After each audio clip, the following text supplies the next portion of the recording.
बिस्मिल्लाहिर्रहमानिर्रहीम। अल्लाह के नाम से शुरू करता हूँ जो बड़ा मेहरबान निहायत रहम करने वाला है। दोस्तों, आज की इस वीडियो में हम बात करने वाले हैं एक ऐसे शख्स के बारे में जब उसने एक आदमी को जान से मार दिया। उसके बाद उस शख्स पर ऐसा अज़ाब आया जिसे देखकर लोगों की रूह कांपने लगी, और जब वो मरा तो उसके जिस्म में मरते ही कीड़े पड़ गए और उसको गुस्ल देते वक्त भी उसकी खाल बदन से हटने लगी। दोस्तों, ये मामला क्या है, ये जानने के लिए इस वीडियो को आप आखिर तक ज़रूर देखें। चलिए देखते हैं ये वीडियो। एक अजीबोगरीब कहानी उसने वसीयत की थी कि मैं जैसे मरूं मेरे जिस्म के इर्द गिर्द बर्फ़ के बड़े बड़े ब्लॉक रख देना और जितना जल्दी हो सके मुझे दफना देना। जब वो मैयत को गुस्ल के दौरान हाथ लगाते तो जहाँ से भी हाथ लगता वहाँ के जिस्म की खाल ऐसे हट जाती जैसे कोई चादर हो, और उसके जिस्म के अंदर कीड़े चलते फिरते नज़र आते हैं। ये दिल दहला देने वाला मंजर गुस्ल के लिए मौजूद सभी अफराद के लिए समझ से बाहर था। एक कातिल का आंखों देखा इबरतनाक अंजाम है जो दुनिया से पर्दे से पहले शुरू हो गया था। ऐसा क्या गुनाह किया था उस बंदे खुदा ने कि जिसका दर्दनाक अंजाम दुनिया में शुरू हो गया था। बज़ाहिर नेक दिखने वाले शख्स की आखिर क्या खता थी कि उसे अपने अंजाम का पहले से इल्म हो गया था और उसने अपने लिए वसीयत की थी। दुनिया की तकलीफ़ का मकसद सज़ा हो और सजा से वाबस्ता है। जो जैसे अमाल करेगा वैसी ही सज़ा पाएगा। कत्ल किसी की जान लेने का निहायत तकलीफ़ दे अमल जिसकी सज़ा खुद रब ताला ने मुकर्रर की है, यानी खून के बदले खून। बहरहाल, अगर शैतान के बहकावे में आकर इस अमल को करने वाले को अगर मबतूल लबाकीन माफ़ कर दें तो ये भी सुन्नत नबी सल्लल्लाहु अलैहि वसल्लम है, क्योंकि हुजूर नबी करीम सल्लल्लाहु अलैहि वसल्लम ने अपने चाचा के कातिलों इम्दा और वाशी को माफ़ कर दिया था। जाति दुश्मनियों के बायस किसी की जान लेना फितना बर्पा करने में एक अजीम फितना है। कत्ल होने वाले के साथ साथ उसके सभले ओयल का भी कत्ल हो जाता है। उनका कोई वारिस नहीं रहता, लेकिन दुश्मनी चाहे कैसी भी हो, जब पकड़ अल्लाह की तरफ से होती है तो कोई नहीं बचा सकता। आज का ये वाक़या हकीकत पर मबनी है।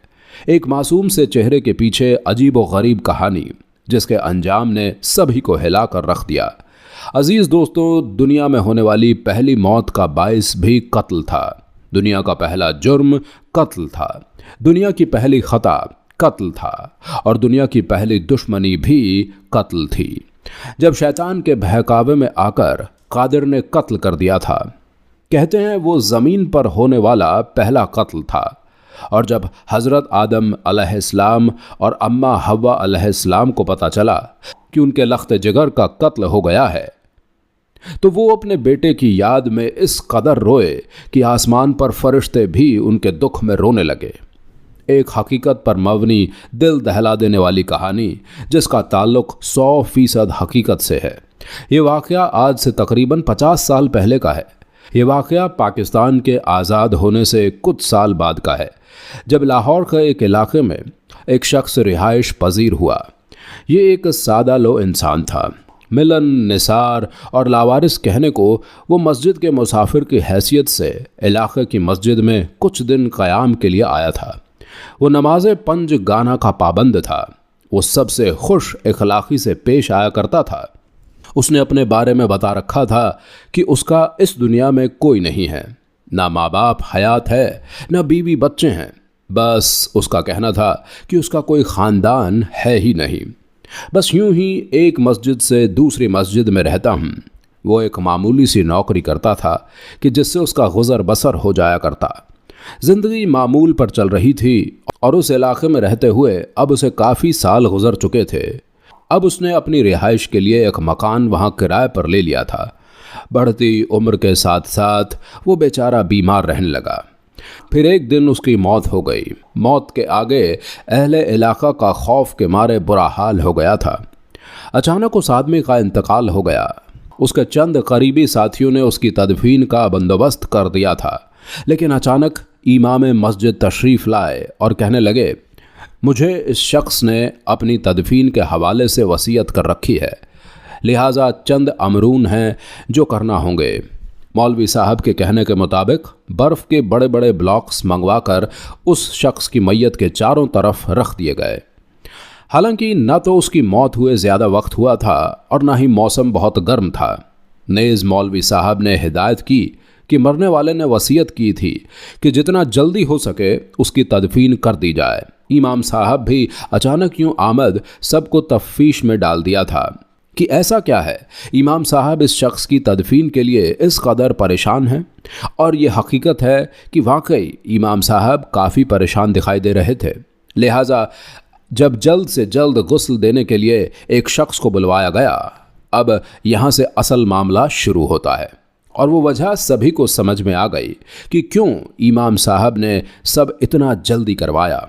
जब गुस्ल देने वाला मुर्दे के जिस्म को गुस्ल देने के दौरान हाथ लगाता तो जहाँ भी हाथ लगाता वहाँ के जिस्म की खाल ऐसे हट जाती जैसे कोई चादर हो और उसके जिस्म के अंदर कीड़े चलते दिखाई देने लग जाते हैं। ये दिल दहला देने वाला मंजर गुस्ल के लिए मौजूद सभी अफराद की समझ से बाहर था और उन्होंने गुस्ल का अमल वहीं रोक दिया और इमाम मस्जिद को बुलवाया गया। इमाम साहब भी ये सब देखकर बेहद खौफज़दा थे। बेख्तियार उनके मुंह से निकला, इसने मुझे अपने बारे में बिल्कुल सही पेशनगोई की थी। वहाँ मौजूद सब लोग उनके मुंह से निकले अल्फाजों को मुजमा समझने में उस वक्त तो कासिर थे, लेकिन जब बाद में हकीकत का इल्म हुआ तो बेख्तियार तौबा और इस्तग़फ़ार करने लगे। उस वक्त तो इमाम साहब ने हिदायत की कि मैयत को बिना हाथ लगाए इस पर यूं ही पानी बहाकर इसको दफना दिया जाए और जितना जल्दी हो सके इसको दफन कर दें। तदफीन के बाद इमाम साहब ने इस मामले की असल वजह बयान की कि इस आदमी के मरने से कबल मुझे अपने बारे में कुछ बताया था। शायद वो अपने सरगर्दा गुनाह के लिए सख्त पशेमान था। उसने मुझे बताया कि मैं एक कातिल हूँ, मुझसे एक आदमी का कत्ल हो गया था। मामला ऐसा हो गया कि मैं खुद पर काबू न रख सका। बेशक एक शैतान का शरई वार था और मैं उसके बहकावे में आ गया और मैंने अल्लाह के बंदे का कत्ल कर दिया था। कत्ल की वजह उसने मुझे नहीं बताई, लेकिन इतना भी उसने शायद मुझे इसलिए बताया कि उसका आखिरी वक्त बेहद करीब था। उसने मुझे मजीद बताया कि उसके कत्ल के बाद से मैं अपने अहले खाना को छोड़कर इधर उधर भटक रहा हूँ। उसने बताया कि उसकी बीवी और बच्चे भी हैं। उसको बेहद अफसोस था कि अगर मैं अपने जुर्म के बाद यूं फरार ना होता तो शायद मेरा आखिरत में अंजाम इतना बुरा ना होता, क्योंकि शायद उस आदमी को अपने अंजाम की खबर पहले से हो चुकी थी।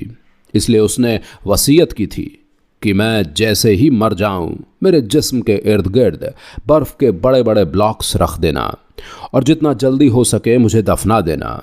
मैं उसके मुंह से निकले अल्फाजों को समझ नहीं पा रहा था और मैंने उसे नसीहत की कि उसको तौबा कर लेनी चाहिए, लेकिन शायद अब देर हो चुकी थी। लेकिन एक बात मैं 100% दुरुस्त मानता हूँ कि उस आदमी को अपने अंजाम की खबर पहले से थी और उसने इसलिए मुझे वसीयत की थी कि जल्द से जल्द मुझे दफना देना।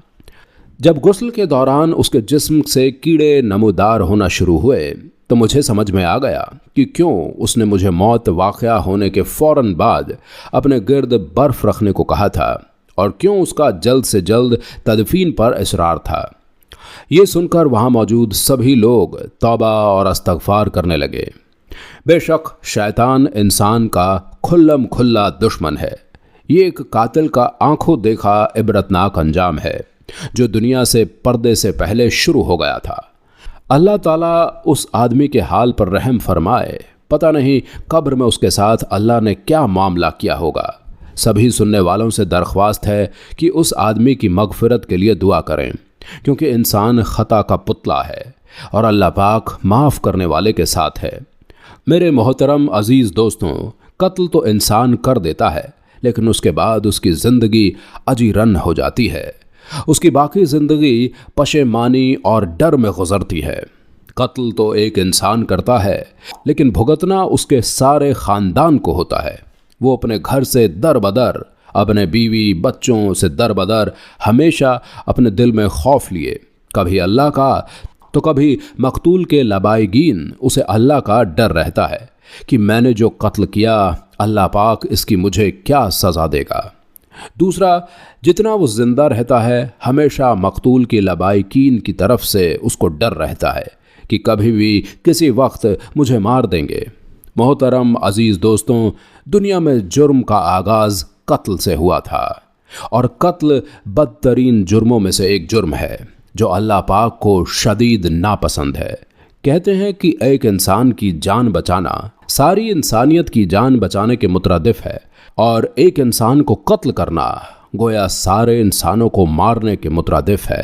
मेरे मोहतरम अजीज़ दोस्तों, जितना मुमकिन हो सके इस फेल से अपने आप को दूर रखिए, अपने अहलो अयाल दूर रखिए और जिन लोगों से ये गुनाह सरजर्द हो चुके वो अल्लाह ताला की तरफ रुजू करें, गिड़गिड़ाकर अपने गुनाहों की माफ़ी मांगें।